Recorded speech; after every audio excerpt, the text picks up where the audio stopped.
Bismillahirrahmanirrahim. Assalamualaikum warahmatullahi wabarakatuh. Ketemu lagi teman-teman semua di channel saya Motor ya. Nah, untuk kali ini saya mau ngajak teman-teman semua nih yang khususnya yang masih pemula ya, untuk belajar tentang kelistrikan sepeda motor. Jadi beberapa kali di komentar itu saya agak kesulitan menjelaskan tentang sistem kelistrikan ke teman-teman yang mungkin gitu kan, menurut asumsi saya teman-teman belum paham tentang basic dari sebuah sistem kelistrikan. Nah, di video ini saya ingin coba jelaskan tentang sistem kelistrikan yang semoga nanti bisa mudah dipahami sama teman-teman ya. Jadi kalau nanti teman-teman ada yang masih bingung atau ada pertanyaan atau ada request, boleh tulis di kolom komentar. Oke, jadi ini kelistrikan pada sepeda motor ya teman-teman. Jadi sebenarnya sistem kelistrikan itu kan ada dua macam ya. Ada sistem AC atau alternating current atau arus bolak-balik yang biasa dipakai di listrik rumah tangga itu. Kemudian ada juga sistem kelistrikan DC atau direct current atau kelistrikan searah yang biasanya dia menggunakan baterai. Tapi di dalam sistem kelistrikan motor itu juga ada sistem kelistrikan AC, biasanya di bagian spool. Jadi tegangan yang dihasilkan oleh spool itu masih berbentuk tegangan AC yang nanti akan dijadikan tegangan DC untuk dikirim ke baterai. Gitu. Nah, tapi di sini saya belum mau menjelaskan tentang sistem AC atau sistem DC, tapi ini lebih ke beberapa sistem yang sering kali kita temukan di dalam sistem kelistrikan sepeda motor. Nah, mudah-mudahan bermanfaat buat saya dan buat teman-teman semua. Jadi oke, langsung aja ya teman-teman.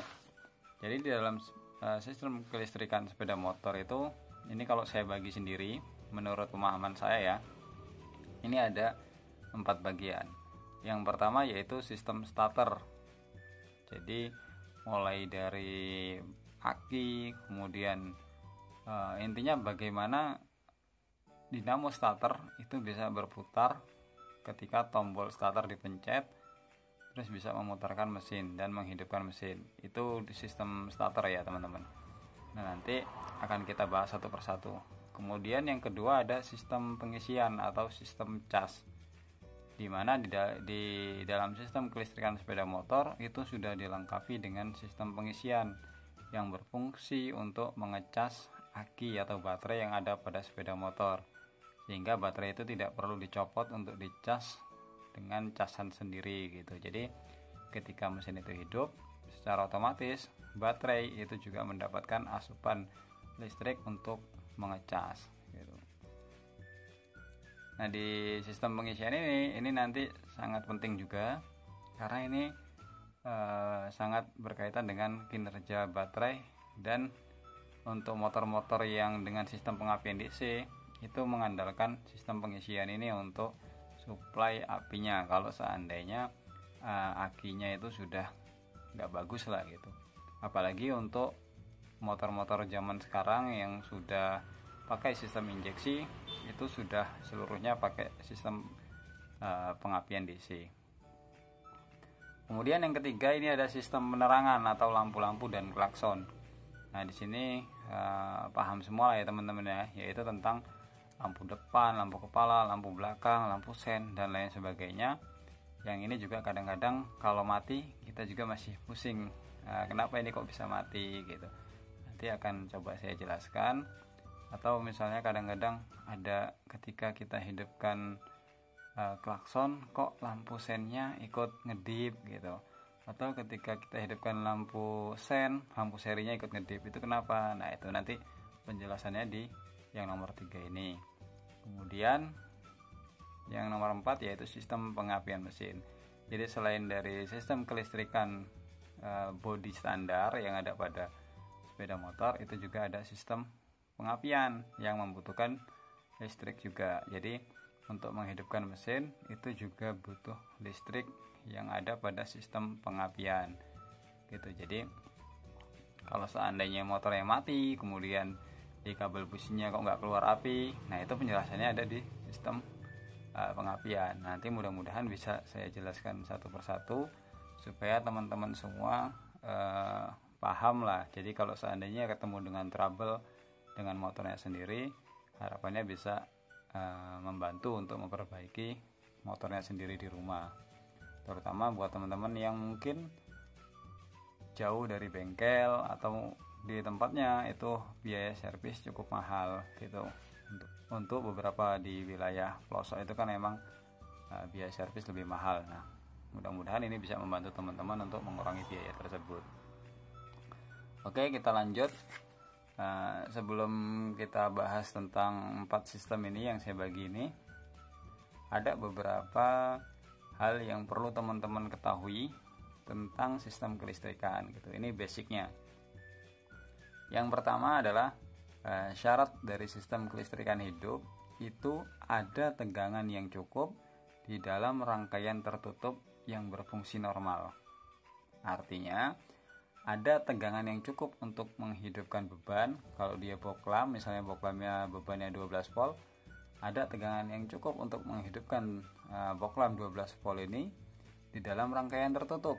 Jadi maksudnya rangkaiannya tertutup itu nggak konslet, nggak putus gitu, jadi nyambung, tertutup, yang berfungsi normal. Jadi berfungsi normal itu maksudnya saklarnya normal, boklamnya normal, nggak putus, akinya juga normal, kemudian kabelnya juga normal gitu. Jadi ini syarat sebuah sistem kelistrikan hidup. Tapi ini nggak cuma boklam aja ya teman-teman, tapi seluruh sistem kelistrikan itu syarat utamanya itu adalah ini, ada tegangan yang cukup di dalam rangkaian tertutup yang berfungsi normal. Nah, untuk penjelasan rangkaian tertutup ini coba saya gambarkan, mudah-mudahan jelas ya walaupun gambarnya seperti ini. Jadi yang dimaksud rangkaian tertutup itu tadi ini, jadi ini baterainya, ini kutub positif, kutub negatif, kemudian ini kabel, ini boklam, ini saklar. Nah, saklar ini terhubung sehingga nggak ada yang terbuka gitu rangkaiannya. Sedangkan kalau rangkaian terbuka itu ini teman-teman, gambarnya sama ya, cuman bedanya di bagian saklar atau kontaknya. Pada bagian yang ini rangkaian terbuka ini kontaknya dia putus gitu. Jadi ini yang dimaksud dengan rangkaian terbuka, ini rangkaian tertutup. Kalau dia rangkaian terbuka pasti mati. Kenapa? Karena memang sengaja dimatikan gitu. Atau mungkin putus di sini, kabelnya ada yang putus, digigit tikus. Nah, itu juga bisa dikatakan rangkaian terbuka gitu. Makanya nanti ketika memeriksa kenapa kok sistem kelistrikannya nggak normal, itu butuh yang namanya alat ukur multitester misalnya untuk mengetahui rangkaiannya terbuka atau tertutup gitu. Oke, kita lanjut ya teman-teman ya. Kemudian syarat yang kedua atau basic dari sebuah sistem kelistrikan yang kedua adalah bahwa listrik itu selalu mengalir dari kutub positif ke kutub negatif. Itu udah paten ya teman-teman ya, udah nggak bisa ditolak gitu, udah hukum alamnya seperti itu. Jadi selalu mengalir dari kutub positif ke kutub negatif. Kemudian yang ketiga adalah bahwa listrik selalu mengalir dari tegangan tertinggi menuju ke tegangan terendah. Makanya nanti kalau seandainya dia rangkaiannya bentuknya rangkaian seri, itu biasanya gitu kan, dan nggak cuma biasanya ya, tapi selalu misalnya dijajarin lampu gitu, boklam, itu pasti boklam yang paling dekat dengan plus itu lebih terang nyalanya dibanding dengan boklam yang paling ujung. Misalnya di sini ada boklam, di sini ada boklam, maka boklam di sini itu pasti lebih terang dibandingkan boklam yang ada di sini. Kenapa? Karena listrik selalu mengalir dari tegangan tertinggi menuju tegangan terendah gitu. Jadi ketika dari positif ini menuju ke negatif kan dari sini, makanya tadi di poin yang kedua, listrik selalu mengalir dari kutub positif ke kutub negatif. Jadi boklam yang ada di sini itu pasti lebih terang kalau seandainya di sini dikasih boklam gitu. lebih terang dibandingkan dengan bohlam yang di sini. Oke, coba ya saya kasih ya. Nah itu misalnya ini bohlam yang ini pasti nyalanya lebih terang dibanding dengan yang ini. Kenapa? Karena ini rangkaiannya rangkaian seri itu. Jadi tegangan yang ada di sini itu sudah terkurangi oleh beban yang ada di sini. Jadi tegangannya udah nggak full 12 volt lagi, tapi udah dikurangi beban yang ada di sini, sehingga untuk nyala lampu di sini itu lebih redup dibandingkan lampu yang di sini. Oke, nah, itu ya teman-teman ya. Nanti kalau ada yang masih bingung atau mau tanya, boleh tulis di kolom komentar. Kemudian yang keempat itu bahwa nilai tegangan setelah negatif atau setelah ground itu adalah 0. Jadi kalau seandainya di sini nih itu dikasih ground atau ini dihubungkan ke sini, itu di sini pasti 0 gitu teman-teman. Maksudnya 0 apa? Maksudnya 0 kalau tegangannya 0 ini pasti mati, nggak bisa nyala gitu. Ini mati walaupun rangkaiannya tertutup. Makanya kalau seandainya ada kabel yang konslet ke ground, itu jalur kelistrikannya menjadi mati gitu. Jadi nilai tegangan setelah negatif atau setelah ground itu pasti 0. Maka nggak boleh ada bocor ke ground ya teman-teman. Oke, mudah-mudahan bisa mudah dipahami ya teman-teman ya. Kemudian yang kelima, bahwa listrik selalu menuju atau mencari massa atau ground yang terdekat. Nah ini juga jadi kuncian teman-teman. Jadi seandainya nih contoh yang paling sering di sepeda motor itu busi misalnya teman-teman. Misalnya ada, ini kita gambarkan sebagai tutup busi lah gitu ya. Itu ini tutup busi misalnya. Ini kabel businya. Nah busi itu kan dia terhubung dengan ground melalui bodi businya. Ini bodi businya. Nah misalnya seperti ini. Ini tutupnya. Sedangkan di busi ini mempunyai tegangan dia. Mempunyai hambatan. Nah nilai hambatannya ini nanti berapa bisa diukur melalui multitester gitu. Nah kalau seandainya tegangan hambatan yang ada di busi ini lebih besar dibandingkan dengan hambatan yang ada dari isolator atau tutup businya, maka ini kan di sini pasti bodi mesin ya teman-teman ya.